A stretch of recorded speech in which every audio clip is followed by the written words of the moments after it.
You ready? Let's go. 2-minute daily devo for Wednesday, January 25th. I'm in the New International Reader's Version today, and our verse of the day comes from the book of Psalms, chapter 19, verse 14. Here's what it says. Lord, may these words of my mouth please you, and may these thoughts of my heart please you also. You are my rock and my redeemer. Another psalm here written by David, and as we've talked about timeless times here on Devos, David was known as a man after God's own heart. David was a worshiper. We know that David loved to write songs, and he played the harp, and he was probably out watching the sheep and writing songs before the Lord.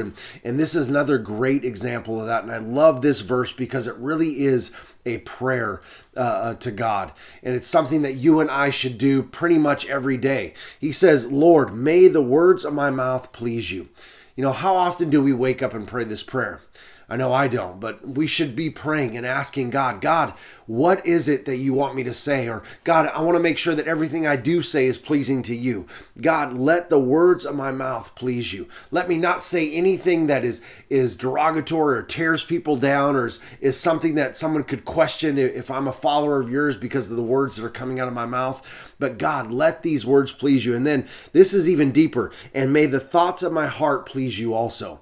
You see, that is a very impactful prayer because really we're talking about the intents of our heart. What is our heart really thinking? You know, our actions may be pure, but inside we're thinking, oh, I really wish or want to do that. You know, we could have everybody fooled on the outside by the way we act, and they say, oh man, that person is so holy and so godly. But if they only knew what was inside of us, what the intents of our heart were, that it was maybe, you know, full of hate or full of disgust or full of dark things or whatever it is. God, we're saying this. We want even the intents of our heart, even things that only you can see, we want that to be pure and pleasing to you. God, we want to make sure that God, it's not just that we're not following through with these actions that are sin, but God, we don't even want to do those sins on the inside. That's a deeper prayer than saying, God, help me not to sin. We're saying, God, help my heart and the intents of my heart, the thoughts of my heart to be pure as well. Not that I just don't do it, but I don't even want to do it. God, I pray that we can have that same feeling. And then he ends with this, you are my rock and my redeemer.